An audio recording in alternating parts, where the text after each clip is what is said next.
Ambasador, doja që ta vazhdonim bashk. Para 10 ditësh, kongresmeni Amerikan Keith Self bëri një amendament të ri në kuadër të projekt ligjit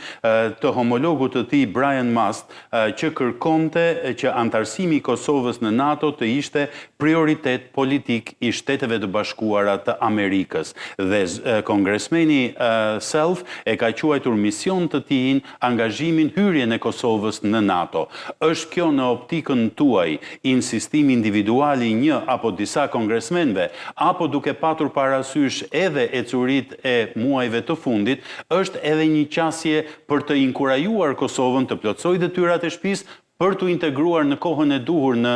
aleancën e NATO-s? Personalisht do bezoja që është më tepër një lobim se sa një politike vetë Kongresit Amerikan për këtë punë, për arsye sepse ndërsa Shtetet e Bashkuara janë fokusuar në marrëdhënie dypalëshe me FSK-n, që ato do ta kthejnë, dhe janë të vetmi që e kanë pranuar praktikisht të jetë ushtria e Kosovës dhe jo forca e sigurisë së Kosovës, dhe në këtë aspekt ato kanë dhënë një kontribut të veçantë, edhe është e din shumë mirë NATO për këtë punë. Megjithatë, është shumë i mirëpritur si event, është shumë i pritur dhe sigurisht ne duhet të vazhdojmë të lobojmë sa më shumë që mos harrojmë që Shtetet e Bashkuara të Amerikës përbëjnë 40% NATO-s dhe praktikisht 60% fuqisë së saj. Kështu që fjala e Shtetet e Bashkuara të Amerikës është shumë e rëndësishme në këtë mes dhe e shtron rrugën për një ditë NATO Kosova të jetë pjesë antare e NATO-s. Sigurisht ka një rrugë të gjatë për arsye sepse mos harrojmë që ka 4 vende mosnjose të NATO-s, të Kosovës që janë antare të NATO-s dhe pa kaluar kjo barrierë nuk ka shans që të ndodhë kjo punë, por desha të kthehesha pak edhe në pikën që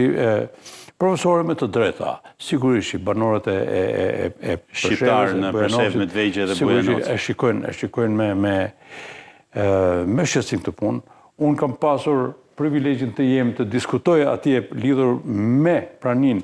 e reparteve ushtarake ose më saktë njësive ushtarake të Serbisë brenda zonës 5 km të buffer zone që quhet po si në aspektin ajror, edhe për këtë punë kam pas edhe diskutime të gjata me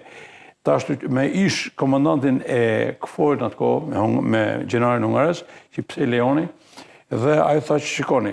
ne kemi kontrollin e kufirit, por ne nuk kemi kontrollin e kësaj pjesës tjetër. Po atëherë kjo është vendosur në atë rezolutën e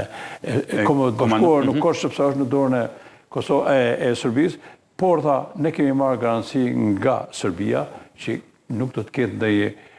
si thua,